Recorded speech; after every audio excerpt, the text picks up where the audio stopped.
Ya, ada dua kabar gembira, kabar bagus, kabar positif untuk market, terutama pasar keuangan yang menantikan yen untuk menguat terhadap US dollar, dan kemudian optimisme global terkait dengan stimulus yang sempat dijanjikan, baik itu dari kebijakan moneter ataupun kebijakan fiskal. Nah, kali ini kita akan coba update terbaru, apa yang mungkin saja akan menggerakkan market, termasuk nanti optimisme untuk nanti malam. Nah, sementara tadi malam kita mendapatkan data yang relatif bagus ataupun positif dari Amerika, yaitu terkait dengan initial jobless claim, lalu kemudian durable goods order, dan juga terakhir ada data GDP. Catatan, data GDP sebetulnya sudah kita bahas dari sejak 1 minggu terakhir, bahwasanya kita meyakini bahwa GDP akan menjadi problematik ataupun masalah bagi kenaikan emas tentunya, dikarenakan data diperkirakan akan positif ataupun tetap mengalami penguatan. Yang ternyata hasilnya adalah 3%, persis dengan angka sebelumnya. Dan ini tidak mengejutkan, tapi kalau kita lihat dari secara keseluruhan, jelas ini menekankan bahwa tingkat pertumbuhan ekonomi dari Amerika memang tetap solid. Ini persis dengan apa yang disampaikan oleh FOMC meeting 2 minggu yang lalu, bahwa mereka meyakini bahwa laju pertumbuhan ekonomi tetap stabil. Nah, di sisi lain yang agak sedikit mungkin dibilang mengejutkan adalah data durable goods order, di mana datanya ekspektasinya turun sampai minus 2,8% dari sebelumnya 9,9%. Hasilnya ternyata hanya turun sampai 0%. Oke, kalau kita lihat dari comparisonnya, bandingkan antara actual versus forecast ataupun prediksi, tentunya ini akan menimbulkan optimisme bahwa dolar akan relatif menguat. Dan itu yang terjadi respon ataupun reaksi sesaatnya. Tapi kalau kita compare dengan secara umum, antara data bulan sebelumnya dengan data yang sekarang atau yang terbaru, itu cenderung menunjukkan penurunan, artinya ada pelemahan di tingkat permintaan. Nah, inilah yang harusnya menjadi catatan secara keseluruhan, karena Powell dan kawan-kawan sendiri sempat menyebutkan terkait dengan data yang bisa dibilang mereka hanya melihat dari agregat, bukan hanya satu kali data saja. Sementara initial jobless claim juga hampir sama. Kita melihat ada penguatan di situ, dari level 220 ribuan, lalu kemudian ya dia minggu lalu sebetulnya 219 ribu, kemudian juga sempat rebound itu gara-gara revisi menjadi 222 ribu, dan akhirnya ternyata rilisnya adalah 218K. Lagi-lagi teman-teman, ini adalah data yang positif, dan dalam 1 bulan terakhir saya melihat di bulan September klaim pengangguran mingguannya relatif tetap solid, artinya relatif lebih kuat. Nah, otomatis di sini kecenderungannya adalah kita mungkin akan melihat data non-farm payroll minggu depan mungkin ada sedikit perbaikan dari sisi unemployment rate. Ya, itu pun dengan catatan mungkin tidak akan terlalu besar. Kalaupun misalkan di bulan lalu kita sempat lihat unemployment rate itu berada di 4,2, maka kemungkinan posisinya akan relatif sama untuk minggu depan tentunya. Tinggal pertanyaannya adalah bagaimana dengan nasib non-farm payroll. Tentunya banyak komponen lain yang juga harus dipertimbangkan, termasuk data PMI service kemarin, juga PMI manufacturer, dan mungkin minggu depan adalah data ISM manufacturer ataupun ISM service PMI. Nah, dalam kaitannya hal ini, saya tidak melihat ada perubahan mencolok, dan termasuk di malam hari ada pidato dari Powell pun sebetulnya itu tidak memberikan optimasi ataupun relatif kepada perubahan sentimen ya.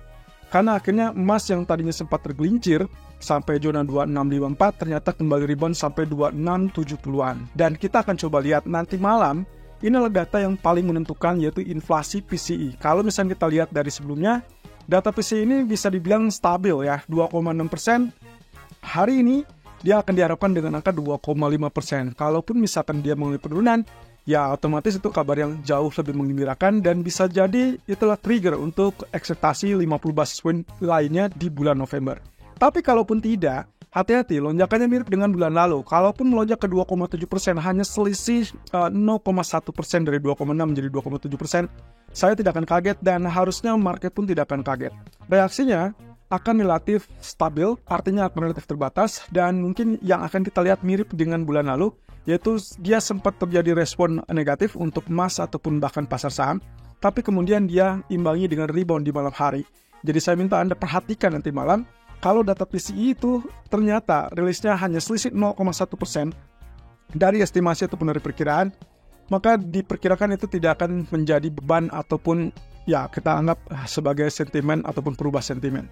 Nah, pada dasarnya market sedang menunggu data di mana market sudah tahu bahwa Federal Reserve kali ini fokus ke dalam sektor tenaga kerja. Jadi inflasi nanti malam harusnya juga tidak akan terlalu membebani pikiran dari para pelaku pasar, karena minggu depan otomatis mereka akan langsung proyeksikan kepada non-farm payroll. Dan itu juga yang coba disampaikan oleh beberapa pejabat dari Federal Reserve dalam 1 atau 2 hari terakhir ini dengan pernyataan-pernyataan yang kecenderungannya bersifat dovish. Nah, ini adalah kabar bagus yang terbaru terkait dengan China yang kembali menjadikan fokus utama. Bisa dibilang kesimpulannya adalah minggu ini, minggunya China, karena mereka menjadikan sorotan pasar diawali dengan awal pekan kemarin atau awal pekan ini, di mana hari Senin dan juga Selasa, PBOC muncul dengan berita gembira yaitu terkait dengan rencana mereka melonggarkan kebijakan moneter.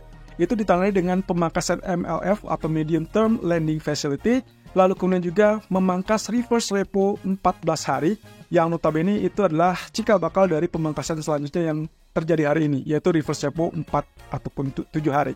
Nah, satu sisi teman-teman, kenapa kebijakan moneter ini penting? Karena itu adalah untuk menopang ataupun mendukung pemulihan ekonomi, mengingat China sendiri saat ini bisa dibilang sebagai negara yang paling telat ataupun terlambat untuk memulihkan ekonomi karena mereka punya PR utama yaitu sektor properti.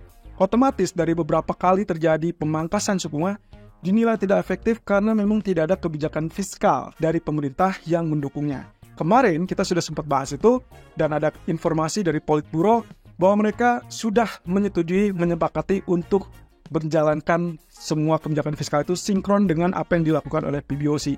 Dan hari ini kita dapatkan yang terbaru, yaitu kaitannya dengan lagi-lagi pemangkasan suku bunga dari PBOC. Kali ini dengan reverse repo 7 hari dan juga dengan triple R atau Reserve Requirement Ratio yang sebetulnya itu sudah digaungkan dari sejak hari Senin ataupun hari Selasa minggu ini. Jadi secara keseluruhan ini adalah kabar yang bagus di mana kebijakan fiskal dari pemerintah China dengan kebijakan moneter dari Bank Sentral alias PBOC ini bisa berjalan sinkron, dan itulah yang memang dinantikan oleh para pelaku pasar. So, imbasnya kita sudah melihat pagi hari kita langsung melihat Hang Seng tiba-tiba ngegas lagi dengan open gap up yang cukup tinggi. Setelah 2 hari yang lalu juga sempat terjadi gap up, tapi kemudian hari kemarin ternyata dia turun karena kekecewaan tadi, tapi kemudian hari ini kembali dengan optimisme yang sangat besar. Jadi, saya rasa Hang Seng sudah tidak usah lagi saya sebut-sebut. Itu adalah momentum yang memang sangat bagus. Harusnya Anda tidak buang sia-sia, karena setiap penurunan kita sudah sampaikan bahwa itulah kesempatan Anda untuk mencari level buy. Nah, otomatis respon atau reaksi marketnya akan seperti apa sih? Oke, inilah peta yang harus teman-teman simak terlebih dulu. Jadi setelah China kembali dengan mendorong optimisme, yaitu kaitan dengan kebijakan fiskal yang mendukung kebijakan moneter, maka respon yang paling pertama kali adalah tentunya indeks saham dari China ataupun Hang Seng ya. Jadi pasar ekuitas China dan juga Hong Kong itu harusnya positif, dari itu yang terjadi hari ini. Dari sejak kemarin sebetulnya dari market China-nya sudah bergerak positif terus. Sehingga Hang Seng pagi ini dibuka dengan gap up dan bahkan lanjutkan kenaikan sampai 20.800, mendekati 21.000. Kalau tidak salah 3 atau 2 bulan yang lalu saya sempat mengatakan target utamanya masih tetap tinggi. Bahkan kita memperkirakan dari sejak awal tahun itulah target 22.000 yang memang kendalanya adalah selalu ada swing low yang cukup besar tapi tidak pernah lebih rendah daripada low di tahun kemarin. Itu catatannya teman-teman. Nah, kembali lagi dengan 1 bulan terakhir kita sempat mengumumkan bahwa kaitannya dengan peluang yang terjadi kalau misalkan Federal Reserve resmi memangkas suku bunga. Nah, otomatis dari apa yang terjadi untuk hari ini, terutama dari China, ini juga menambah daya gedor dari optimisme pasar.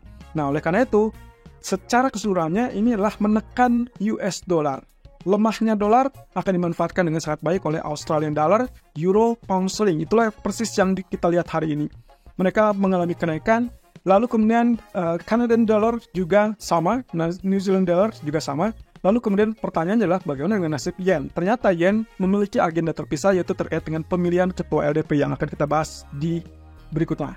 Nah, posisinya yang berikutnya adalah global equities, yaitu pasar saham global yang juga mendapatkan suntikan optimisme yang sangat bagus, yang itu berarti mengakibatkan Wall Street kembali bergerak naik.